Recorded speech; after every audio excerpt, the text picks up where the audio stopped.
have to really escalate the noise we make so that we'll be heard.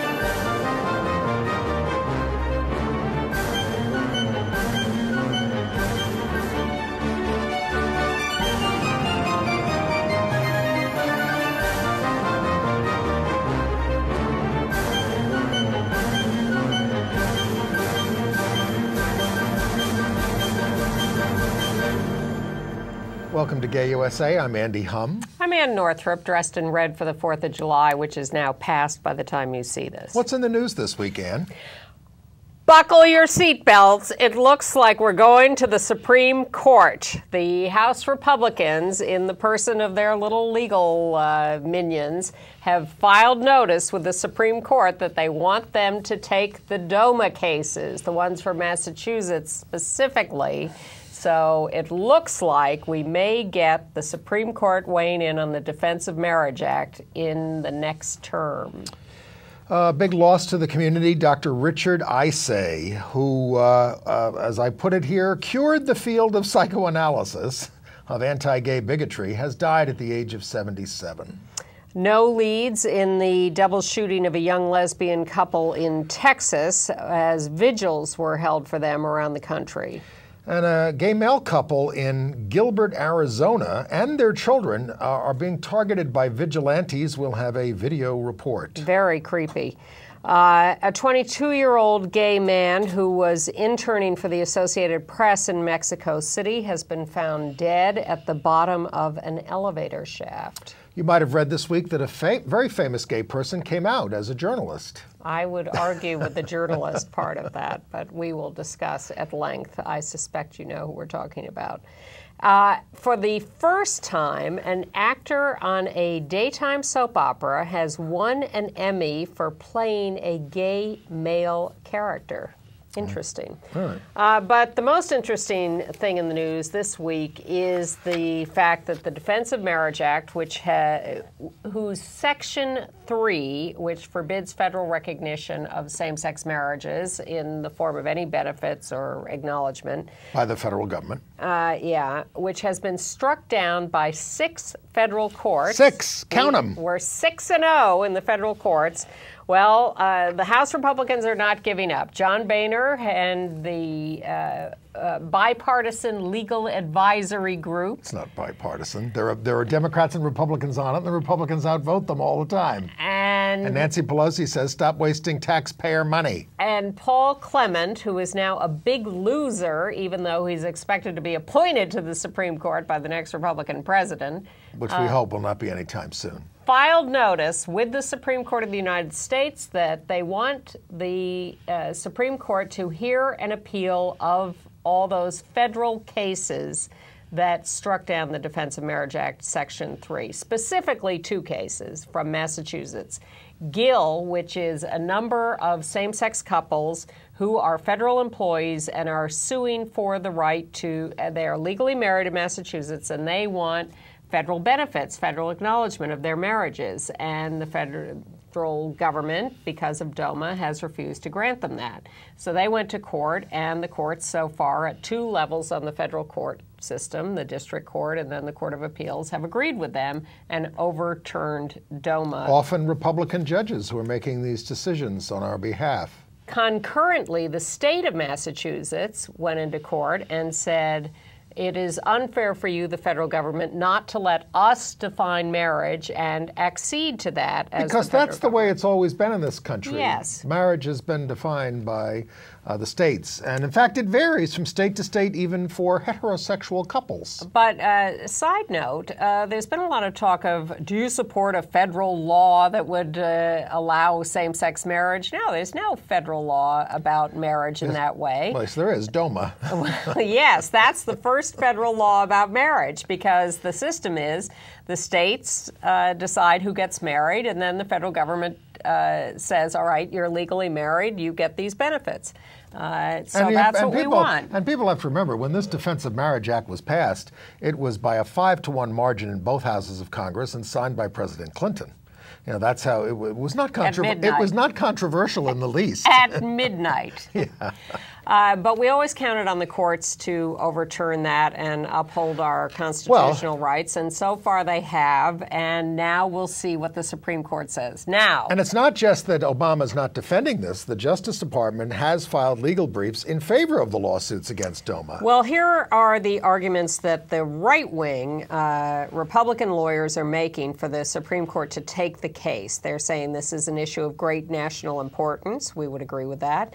The lower court, federal court decisions conflict with the Supreme Court's 1972 decision, Baker v. Nelson from Minnesota. This couple, young couple, I believe, from the University of Minnesota, tried to get married and were denied that right. So that's an old issue. And they tried to go to court and appeal that, and the Supreme Court said that they were not entitled to get married. So that's the only Supreme Court precedent at the moment on the subject of same-sex marriage. And the right wing has been arguing for years that we have this case. Why aren't the courts paying attention to that? Well, because there has been an intervening decision by the Supreme Court in Lawrence v. Texas that got rid of the sodomy laws, legalized homosexuality. Yes, to the and extent Judge it needed Antonin Scalia said you can't argue against marriage now. Exactly. You do this stuff. So we're trying to prove that he was prescient, even though we said at the time, oh, don't be silly. Well, Anthony Kennedy was the one who did say it did not mean same-sex marriage. Well, here we go. Because the right wing, let me just finish this. So the right wing is arguing an issue of great national importance, conflicts with Baker v. Nelson, so we have to clear that up in the Supreme Court, and the First Circuit decisions that invalidated the Defense of Marriage Act, invented a new standard of equal protection review, because you may remember, for those of you taking notes on this show, that the latest judge said, well, no, it doesn't really work under this review or that review, that heightened scrutiny or whatever. Works under federalism. But it just works because I want it to work. No, it works under federalism. Yes. And the states get to determine these things, Yes. and that's what she wanted to protect. Yes. So that is why the right wing is saying the Supreme Court should take this. Now, our side, the Massachusetts Attorney General and the Gay and Lesbian Advocates and Defenders have 30 days to answer this petition for certiorari. Cert. Thank Just you. say certiorari. I suspect they will agree that the Supreme Court should take this case. But here's the deal. Now we have the Supreme Court. We've been scared of going to the Supreme Court. So what's going to happen, especially in the wake of this whole John Roberts and the healthcare law decision? Because what is John Roberts really up to? Is he trying to establish a legacy that makes him more bipartisan? Is he really a snake in the grass who's trying to put in more conservative principles, laying the groundwork for more conservative decisions down the road with the way he wrote the healthcare decision? And Anthony Kennedy, who was so vociferous against upholding the healthcare law, can we really count on him to stick with us, especially since he said Lawrence v. Texas was not about marriage? Well, the Supreme Court, as you know, Mr. Dooley said, follows the election returns.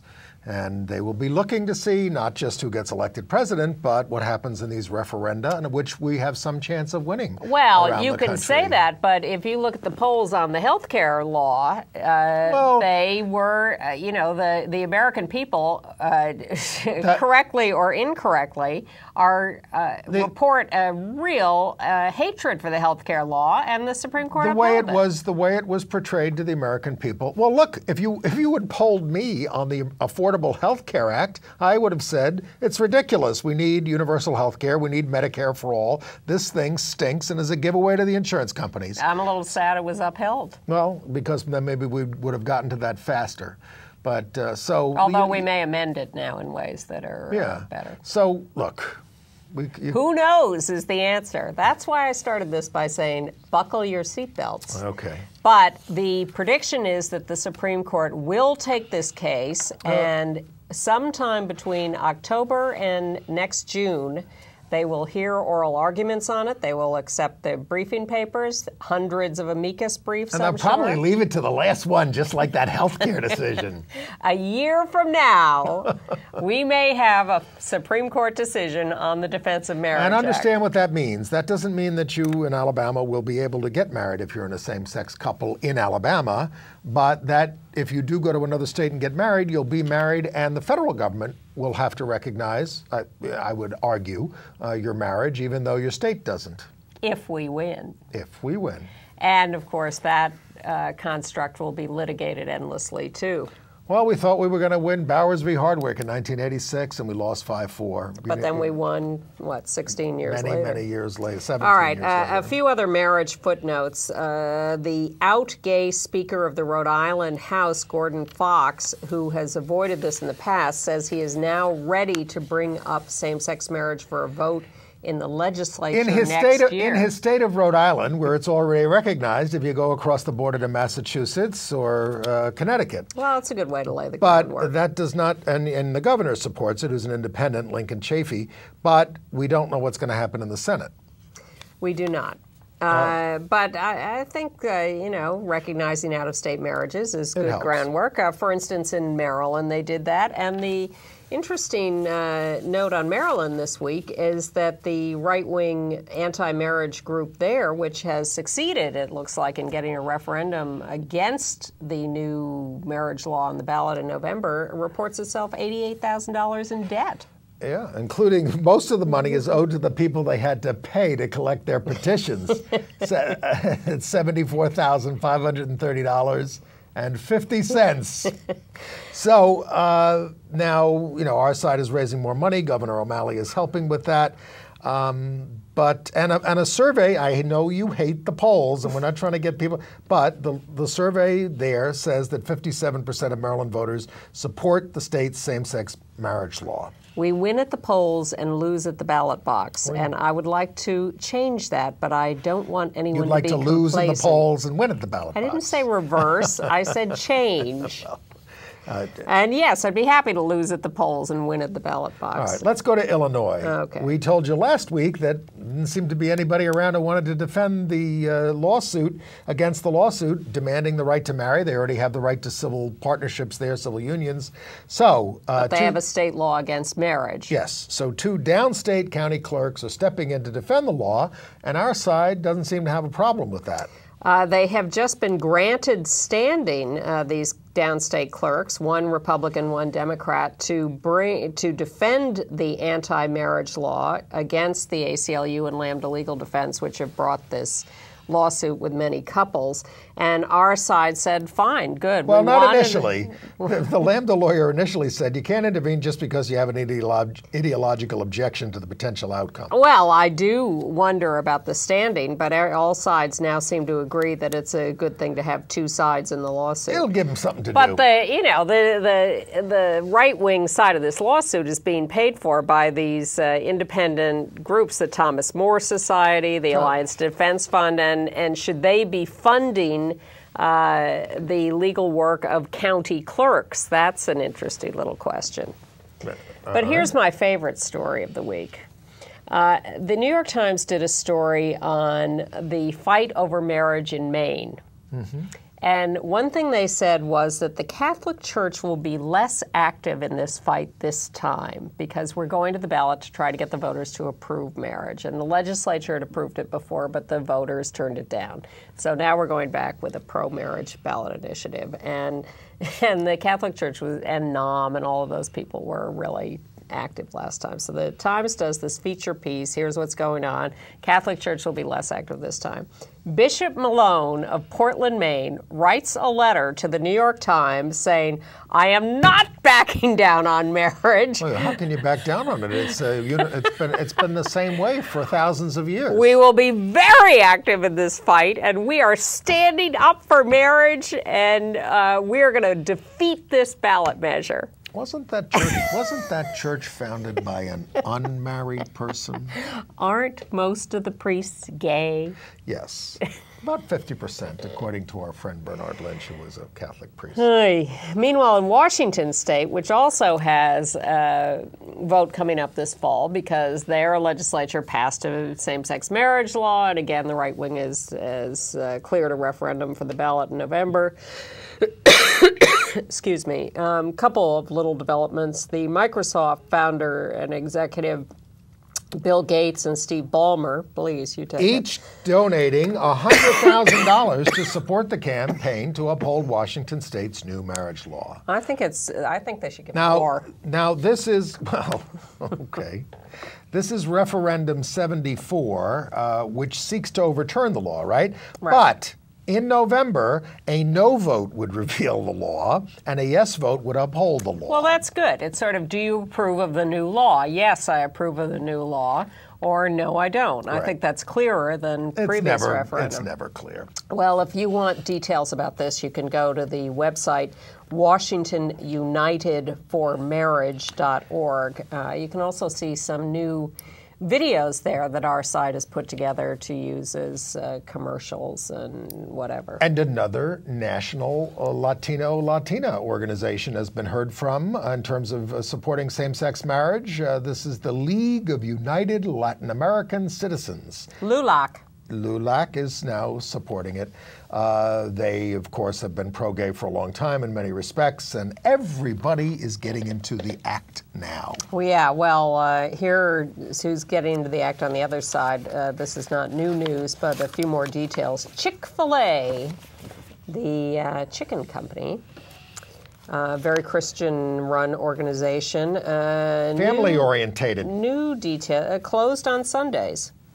Just like St. Andrews Golf Course. 2010, they gave $2 million to anti-gay groups, mostly to fight marriage equality, $1.1 million to the Marriage and Family Foundation, and also money to Exodus International, the ex-gay group, Family Research Council, National Christian Foundation. It would make me inclined not to buy their sandwiches. Well, you like Popeye anyway. I do like Popeyes. Are they okay? I don't know. I haven't had Popeyes in a while. I've never had it. Oh, it's good. Yeah, I look forward to it someday. And another relationship-related news item in Roanoke, Virginia. Well, some of you, particularly in New York, will know Will Trinkle, who is a longtime patron of the community and board member and leader. He and his partner, Juan Granados, actually live in Roanoke, Virginia. And they have a 2-year-old son, Oliver, and they signed up to join the local health club, which is actually run by a local health organization, which also runs hospitals. They signed up as a family, blah, blah, blah, and they... Oh, you're just slipping that in. They just signed up as a family. Where does it say they're a family? Well, that's exactly what the health club came back at them with. They were mean to them. And said, you know what? We're sorry you even got this far with the application process because you are not a family. You cannot be a member of this club. And didn't you realize in Virginia law you're forbidden to marry? I don't know that that makes you not a family. Love makes a family, and Virginia is supposed to be for lovers. Yeah, well, that's what's going on in Roanoke. All right. All right, let's go to your friend Richard Isay. Oh, right. This was a shock because, well, first of all, let me state what his significance is. Now, we know that the American Psychiatric Association got us out of the Index of Mental Disorders in 1973. Correct. Not the American Psychoanalytic Association. They held on to the idea that gay people were a case of arrested development until the early 90s. Still puts them ahead of the Catholic Church. Yeah, well, these are like religions in many respects. These things, but and Richard was a member and had he accepted a lot of this stuff.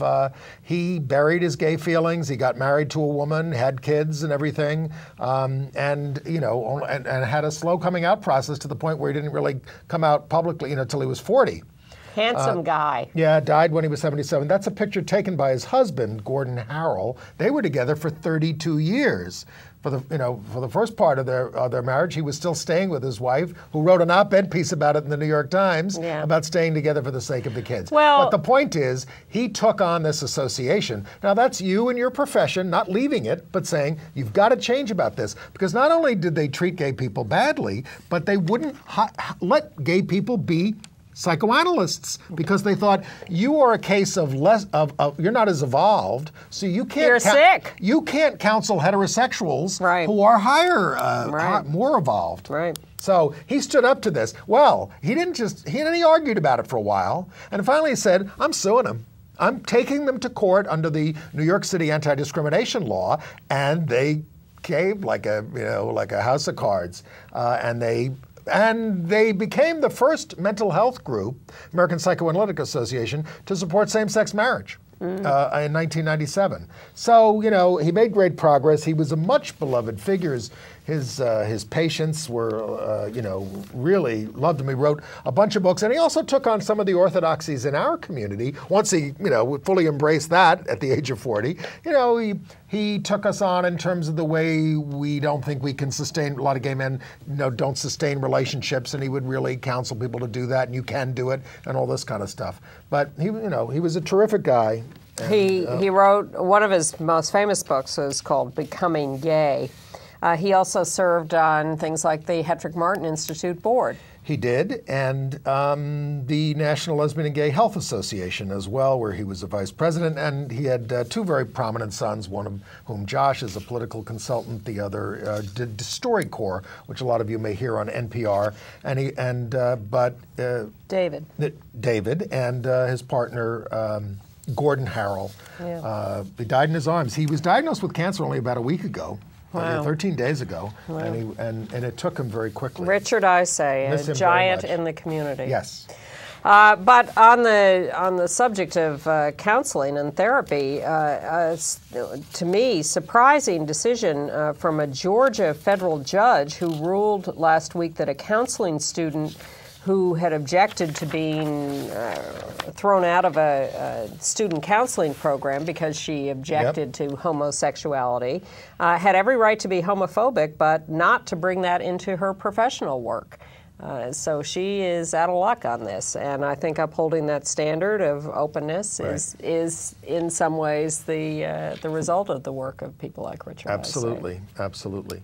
On the anti-bullying front, well, folks, the New York State anti-bullying bill, 2 years after it was passed, is finally going into effect now. There are all kinds of regulations about it. You should check that out. And the House of Representatives has formed an anti-bullying caucus.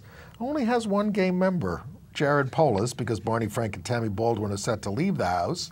And then David Cicilline is going to join it later. But it's got about 46 members. And it's not just bullying in schools, and it's not just bullying against gays. It's bullying in the workplace. This is the kind of thing that they are working against. Well, let's in fact take a look at an instance of some really ugly bullying that's taking place in the Phoenix, Arizona area. This is more than bullying. This is assault and burglary and well, not assault, but it's very, very scary because it is people coming into the home of a gay family and being extremely threatening. So it's two gay dads in a suburb of Phoenix and their kids, and here's a local news report on what has happened to them. Could a gay couple be the target of hate in the East Valley? These fathers have 4 kids and are downright scared about what they and their children are dealing with. Kevin Kennedy is just back from Gilbert with the frightening details. Kev? Yeah, Mark, at first they just thought it was neighborhood kids pulling pranks, but these pranks continued and then actually escalated. It went from banging on the front door and the windows outside the home to burning bushes outside the home. And then last week, someone broke inside. It's supposed to be the one place where kids feel safe. But looks are often deceiving. This is one of those times. My children are fearful for their life, and I want you to know, since this invasion of our house, I'm fearful for my children's well-being. Last week, someone broke into the Bermeas home. Little was taken, more was left. They wrote the HE double hockey stick word. In a room filled with stuffed animals, jelly beans, and Justin Bieber posters, a profanity. In the room next door, another one.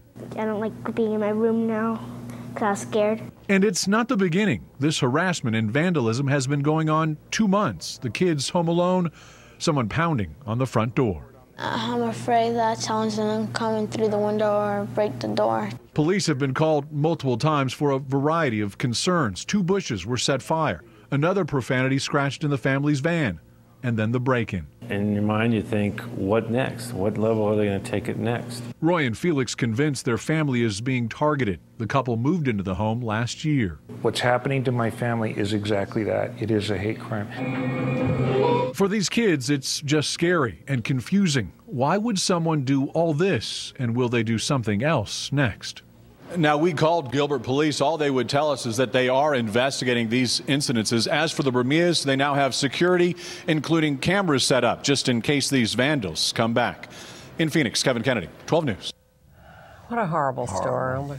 Horrible to have your home invaded. Just unimaginably awful. Hope they catch them. I hope so too, and I hope the cameras work. Now, someone who has been affected by stories like this and has therefore made a decision to make a change in his life is Anderson Cooper, the CNN anchor. He's the famous homosexual person that we said had come out as a journalist. Well, because what he really did was, he said it was my journalism, the work that I do in the field and all this kind of stuff, where I want to be neutral and all this other kind of stuff, which is the reason that I didn't talk about my sexuality. But now, the fact is, I am gay, I'm proud of it, I always have been, I always will be, blah, blah, blah. Well, I don't know that he was so proud of it, but... There have been stories recently in the press, and most recently a cover story in Entertainment Weekly, I guess, that talked about how celebrities are coming out more routinely now, and it's not such a big deal. So Andrew Sullivan, the somewhat conservative blogger, sent this story to his pal, Anderson Cooper, and said, what do you think of this? And in reply, Anderson Cooper wrote a note to Andrew Sullivan and said, here's my whole thing, and you are free to publish this publicly.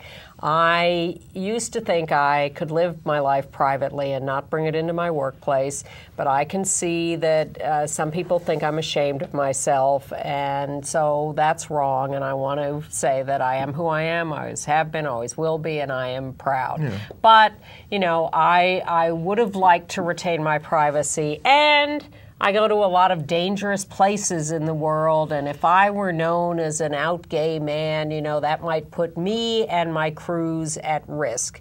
To which I say, come on. I mean, what about women who go into some of these places where women are treated like... Laura Logan got assaulted by a crowd in Egypt in the middle of the revolution there. A journalist get killed everywhere, and... What about the indigenous people there, the kids in these societies who come out, the activists who are working to make a better life for everybody? Look, I find it so insulting and obnoxious. It was always a rationalization on his part. To his credit, there was never a point at which he tried to feign heterosexuality. No, but he's certainly been flirtatious with women a lot. Wow. And the other thing is the collaboration of the entire industry and his friends. Well, let's go back. I mean, I know when he worked at ABC, he was working on this new version of 2020, where the reporters were going to get more personal with their stories. When they reported stories, if they had a personal connection, they would talk about it. And he was doing a story on the eunuchs of India. You know, seriously. Yes, and there was, in other words, variant sexuality. And the word was that he wanted to come out, and ABC brass, but said, you can't do this, you know, under your contract or something. They stopped him from doing it. Now, yes, well, how long ago was that? Well, I don't know. 15, 20 years? I don't know. Whatever it was. But well, come on. But people, you know. I'm just saying a long time has elapsed. He's had plenty of other chances. Yes, and it's been pathetic. And what did he become? He became the most famous closet case in the world. He became a laughingstock in a way. He was on the cover of Out magazine. No one has been under any illusions. Michael Musto, you know, if you watch this show, you know Anderson Cooper is gay. Well, as like this guy Brian Moylan, who has really been on his case about it. What is the quote? Every gay New Yorker with a set of eyes and a membership to David Barton Gym could see the truth. And Anderson said, I wasn't hiding. I was living my life as a gay man. I just didn't talk about it publicly. Yeah, but the press needed to treat this information more fairly. Yes. Fairly means And when a famous person is with his partner and they're at a party and you talk to them, you mention that because that's what you do for heterosexuals. And if you don't do it, it's anti-gay. Yes. And, it's not a matter of protecting somebody. I've seen him on the Late Night Bravo show with Andy Cohen, and Andy Cohen doesn't mention that he's gay. It's ridiculous. There are two gay men sitting there, and there's no mention of it. Let's go further. Kathy Griffin is justifying the fact that she didn't talk about him being gay. Further back, I was working at NBC in 1977. I remember an editor saying to me, help me out. Why would anybody have to tell anybody that they're gay like that? And seriously. But I mean, read the comments in on the story section. People are saying the same thing. You know what it is about? They don't want gay people coming out. They want us to be in the closet.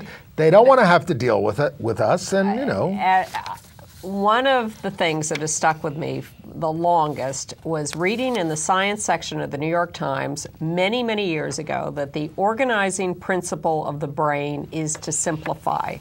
And what these people want is a simple life. They don't want to deal with complexity. Sure. They don't want to deal with diversity. They don't want to deal with the fact that people may be different and have different values and that you have to live in a world where you respect and acknowledge difference. They want everything very simple. And having gay people be out makes them have to deal with the fact that their kids could be gay, their relatives could be gay, they could be gay. The world is complex, and they don't want to deal with that. Well, you buried the headline here about Anderson. Okay. He said, now this is, we say we're not fair to religious viewers here. Here's something for you. In my opinion, he says, this is Anderson, the ability to love another person is one of God's greatest gifts. And I thank God every day for enabling me to give and share love with the people in my life. Well, if you were really so grateful, you could have shared it with the world, but... Actually, you're burying the headline because above that is the people in my life. He says, I love and am loved. Yes. He's got a partner. Yes. He's had partners before. It's not his first one. Yeah. So it also confirms the construct. The guy who invented People magazine used to say, what I want on the cover of my magazine is not to be ahead of the news, but to be a week behind it. I don't want to be leading the news. I want people to be coming to me because of something they're already talking about and they want to get the story here. And Anderson, I had a conversation with people last week who are writing a book about media images in the gay movement and how have all these people coming out helped the gay movement. And I said, don't be ridiculous. The movement has helped these people. The movement, the grassroots people, real people are way ahead of these people. We don't need Will and Grace or Anderson Cooper or Ellen or any of these people. They are enabled by the bravery of everyday people who are not getting millions of dollars to be reluctant to talk about their personal lives. I mean, you would have thought with I realize that they have somewhat different professions, but Anderson does do a talk show, a daytime talk show. With the success of Ellen, it would have been more inspiring to him. With her success in that, she's one of the... People who are in the closet are not looking at the rest of the world. They are only navel-gazing. I mean, don't you think he was getting a little bit ashamed of the way he was handling this? Because we are in a time... No! No, I think these people justify their behavior. Well, I mean, we certainly... I think people in the political world are figuring out that... People are going to talk about this. It's going to come up. People are going to note it. And they work on coming out, getting it over with so that they can go on and run for office and try to use it as a positive in their lives. Many of them that never used to do that in politics. Come on. I think they're out in the first place. Wait a minute. I got a whole list here from the Victory Fund. Yes, of people. Yeah, all right, let's go through the political list. But these are people who were out. They didn't sit down and say, I'm going to run for office. I better come out You had now. all those right-wingers. Yes, there are people who do that. I'm not going to name a name because I don't want to. You don't have to yell. No, I'm just saying. But I remember, let's just say I remember a woman in New York politics who was not particularly out, who, when she ran in a certain district, which had a gay constituent, decided that she had to do that Well, in order you to can tell run us for who it. that is. I don't want to get into personalities here. She's out, right? Yes, but she made it like the characterization that she was not out beforehand. Okay. Well, I just don't. We may have to do a whole separate show on arguing about this, but let's get to the political. You're referring to the 7 lesbian and gay candidates who won Democratic primaries for the Colorado legislature, including 2 Latinos. And this may, and if Democrats take over We're taking over. The gays and lesbians. Out gay Representative Mark Ferrandino may end up being the Speaker of the House in Colorado. Well, in New York, in the Democratic primary, they had the congressional primaries last Tuesday. We didn't have this news last week. Sean Patrick Maloney, a former Bill Clinton aide, and who had run for Attorney General in New York and lost, won overwhelmingly his primary to run against Nan Hayworth? Yes, Hayworth, who has a Tea Party Republican. Tea Party Republican with a gay son and a mixed record on LGBT stuff. So that's a little upstate district and should be very Lower Hudson Valley in November. Fred Karger has ended his run for the Republican nomination for president. How can they tell? Candidate. Well, I think it's good that he raised a lot of issues. And he can go back to full-time assault on the National Organization for Marriage and the Mormon Church for all their funding of the Because he doesn't need their votes anymore.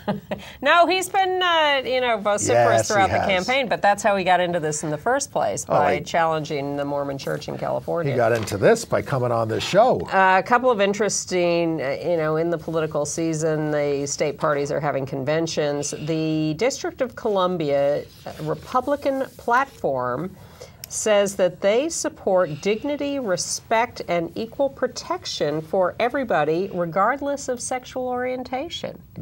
On the other hand, the Texas Republican platform says that marriage is reserved for a natural-born woman and man, that they support a federal marriage amendment. Not to put too fine a point on it. They oppose an Employment Non-Discrimination Act, and they oppose the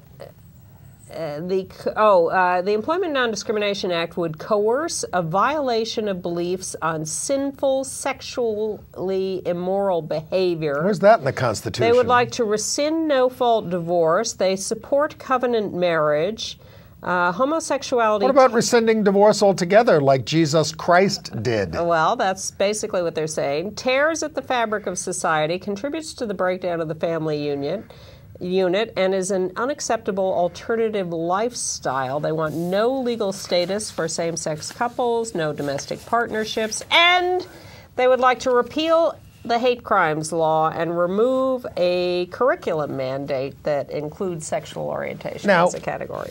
Texas Republicans. You're making fun of Texas a little. They're actually not making fun of it. We're just reporting, and you decide how you feel about that. Yes. But right here in New York, in the city of New York, in Brooklyn, Senator Marty Golden, in a taxpayer-funded mailing, is sponsoring a seminar at the club owned by his brother and his wife, for women to teach them posture, deportment, and the feminine presence. Women in attendance will be taught to sit, stand, and walk like a model. Walk up a stair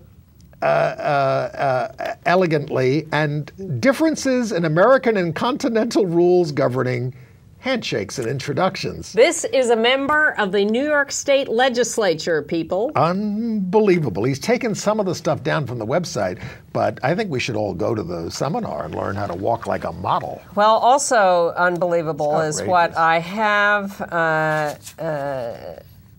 I don't even know if I should say it. Should I say lesbian crime spree? Well, we're having a little problem here in New York. We do. We mentioned at the end of the show last week as we began to get the news that Lisa Winters, an old friend of both of ours who's worked in the community for many years, has been arrested and charged with stealing $338,000 from the Bronx Community Pride Center. And they're having to close down as a result. They have closed. Yes. They have closed. So we don't know the truth of this story, but the Bronx Community Pride Center has closed. It's only an accusation. And last year, not an accusation, Kelly Conlon, another prominent lesbian leader, ran NARAL. She was partners with Deborah Glick, the state assembly member for a while. Yeah, before all this happened. Yes. No, this is Deborah a long would like time to ago. point out. But Kelly ran NARAL in New York for a long time, and last year pleaded guilty, or no contest, I'm not sure which, to having appropriated expense account money for her personal use, had to pay $75,000 in restitution. Well, now the New York Attorney General is suing her and saying that wasn't enough. We're going after you for another $250,000. He's got to be hard on her because she got him elected. She was one of his most prominent supporters in that election. And do you know what her salary and benefits were? What? $380,000. I got to say, folks, this is an outrage, and our community is getting out of hand. We've got the director of our community center in New York makes more than the governor of New York. I mean, and she's not Well, this is a NARAL job, Yes. not a community job. And she's not the worst. Yeah. Well, I'm saying these are nonprofits, that are supposed to be community interest. Yes. They're some of these, and the gay ones are not necessarily even the worst. Some of them make $400,000, $500,000. They pay themselves these ridiculous salaries with our money. Most of their money, not NARAL, but most of our money is government money that goes to these community organizations. And there has to be more transparency. And if there isn't, this stuff is going to keep going on. It's just a license to steal. Awful.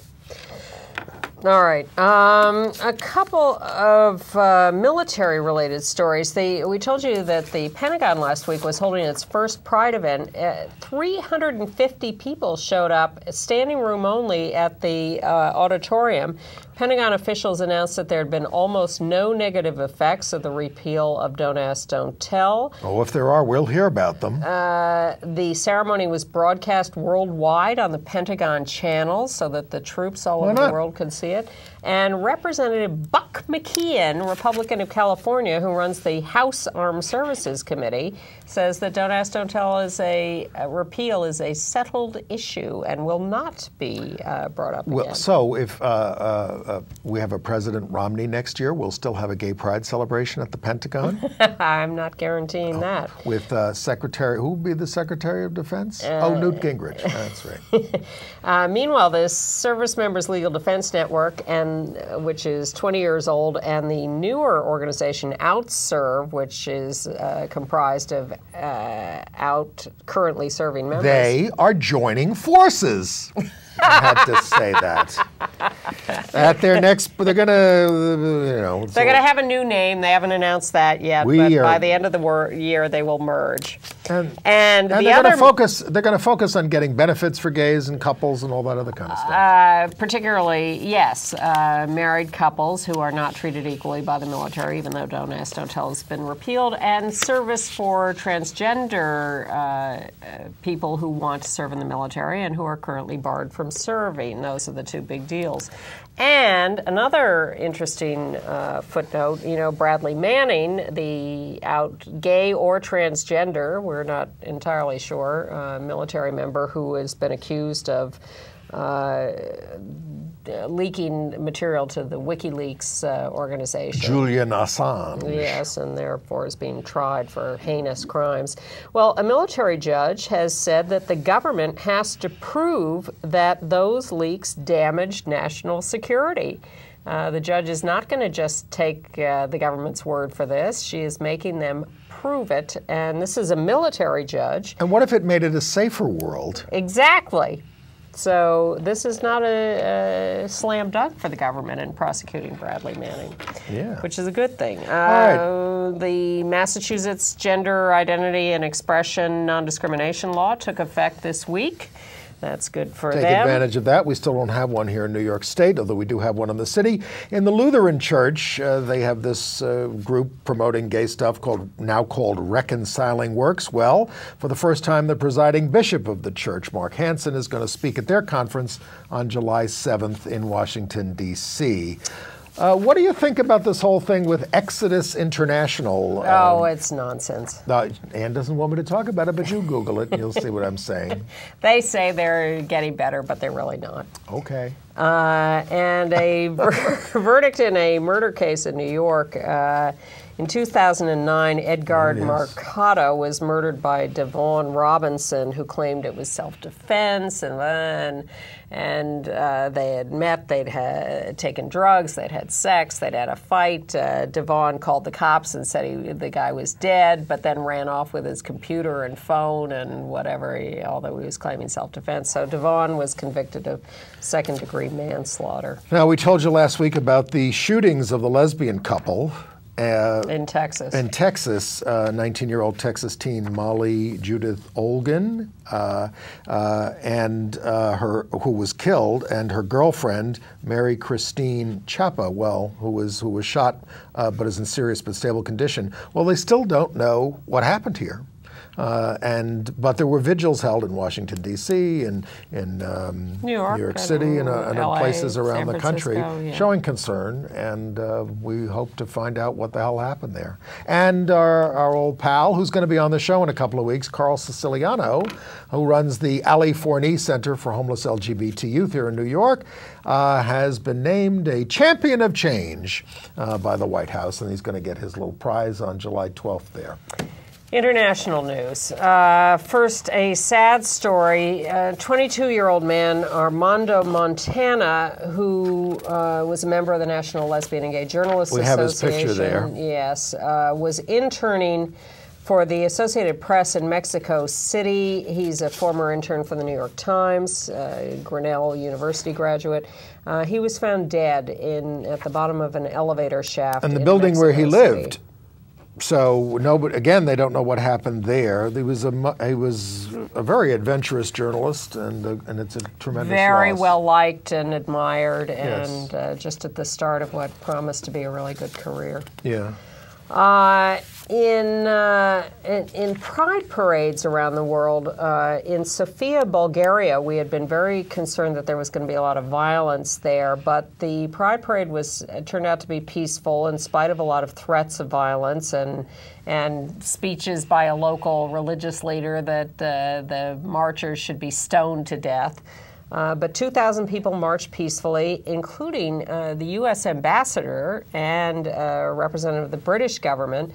600 cops also protected the march. That's what they're supposed. That's what we pay them for. There were 200 people at a counter demonstration, but they seem to be pretty ineffectual. And the United States, as we told you last week in Laos, they are doing these pride celebrations at embassies all around the world. Well, they did one in Kenya, but the U.S. ambassador to Kenya, Scott Gration, Gration, he quit. Now they don't prove that he quit over this, but they know that he does not. He is apparently he's not on board with the gay rights or human rights. Not so cool with that. Yeah. But they'd had a nice forum there in Kenya. There's a new conservative government in Spain, so thousands marched in Madrid for Pride, demanding that the marriage law there for same-sex couples be upheld. The conservative government has filed a court challenge to the law, saying they prefer civil unions. Why don't they just overturn it if they're the government? I'm not sure they have enough of a majority to do it. I think it seems shocking and unbelievable that you could finally, after all these years, establish same-sex marriage, and then people would want to take it away. Well, how about abortion rights in this country? Ah, that too. You know. But in Paris, the Pride March there is anticipating the legalization of same-sex marriage under the new socialist government. Now, in the Ukraine, they are on the verge, depending on when you're watching the show, on Friday to vote to make it a crime for anybody to read, write, blog about, or declare any kind of support for gay rights in the Ukraine. You can go to allout.org to learn about this, sign the petition, tell the president don't do this. Elton John was there in Kiev recently. Well, they had the big European soccer tournament there, and so they had a lot of performers. Adam Lambert was there performing with Queen, but Elton John, who has performed in the Ukraine a lot, was there giving a big concert. And he said, I recently read about violence against gay people in the Ukraine. Beating up gay people is wrong. That's an easy thing to say. This does not, I plead with you, stop the violence against gay people. We hear a lot from Cuba about Mariela Castro, daughter of the current president, Raul, who is the brother of Fidel, and all the great things she does for gay people and transgender people and against AIDS and everything. But actually, there are a lot of Cuban LGBT activists who don't like her and don't think she's really anything but an apologist for the government. And they held a demonstration to demand better treatment of LGBT people, an end to beatings and firings. Well, it was always a little curious. Obviously, she's very high profile, but it was always a little curious that we weren't hearing from LGBT spokespersons about this stuff. They held... And she always soft-pedaled the problems there. Well, here, for instance, these activists held the Pride March last weekend. It was the second Pride March, or supposed to be. The first Pride March a year ago was barred by the government as unnecessary. Oh, well, you know, why do we need this? Everybody's free here in Cuba. But evidently the most moving event this last week was in Argentina, which has recently passed a law that we've told you about, liberalizing rules for transgender people, easier access to new identity cards, no proof of surgery needed or court approval, and new government health coverage. And the Argentine president, who's been behind all this and a fantastic champion of LGBT people, held a ceremony, invited in transgender activist leaders, handed out new identity cards. She was in tears. The whole thing was just amazing. It's an amazing place. It is, evidently. I hope the United States catches up. That would be nice. All right, AIDS news. Yeah. Well, news from New Hampshire that their funding cuts are forcing them to end free HIV/AIDS tests at the main service organization, the only AIDS service organization in New Hampshire. This is federal funding that's being cut because the federal government's attitude is we want to put all this money in areas, or basically inner cities, where the problem is the worst. And this is what's happening in this country these days. But the New York City Council, in the usual merry-go-round in this city, has restored funding for HIV and AIDS, housing and services, and runaway and homeless youth services that had been cut in the mayor's budget. Every year the mayor proposes cuts, yes, and every year the council restores. As Carl Siciliano pointed out, all right, we fought and we were able to maintain funding this year, but like last year, the governor slashed the homeless funding by half. So that was the starting point. Yeah. And the thing is, the problem has gotten worse. The AIDS quilt, the NAMES Project quilt, 8,000 panels of it are now on display in the district in Washington, D.C. as part of the Smithsonian Folklife Festival. And the quilt was first no, I'm wrong about that. If you want to go see them now, they're on display in the windows of Saks Fifth Avenue. I saw them there. That was stunning. I was with you. But you can see them online at aidsquilt.org, and you can search this website for names of particular people and see the panels.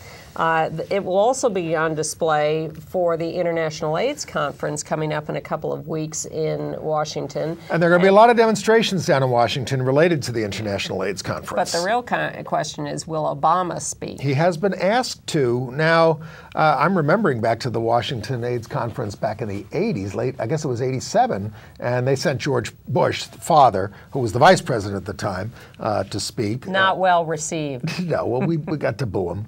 That was actually the same week that Reagan spoke on AIDS for the first time. We got to boo him as well. Yeah. Even though we were happy that he was finally speaking, but then he said some bad things. Shall we talk about the Supreme Court healthcare decision and its implications? Sure. Good for HIV-positive people and transgender people, both of whom have sometimes been excluded from health care on the grounds that they have pre-existing conditions. So this is helpful to that. I mean, we talked a little bit about this act at the beginning of the show. Yeah. I mean, obviously, again, what we need is Medicare for all. This thing is well, this a analysis, mess. this decision that says the Commerce Clause is not a valid basis for upholding the law is really bad news. Could be used against a lot of laws that we've grown accustomed to in this country. Has been used in the past very broadly to support social justice. Why don't we just bring back the Articles of Confederation? Because that's where we're headed, folks, in this crazy country. Could be.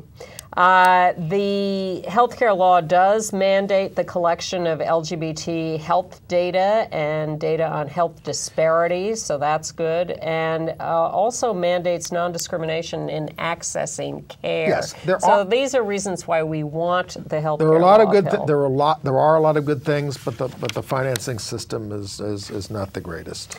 No, and it is, as you said, untenable in the long run. And it's a support bill for the health insurance companies. I mean, the president goes on and he says, you can no longer have the rug pulled out from you. Your insurance company can't jack up your rates without reason. Well, my insurance company just said we want a 46% increase next year. In anticipation of the health care law kicking in. Yeah. So, anyway. All right.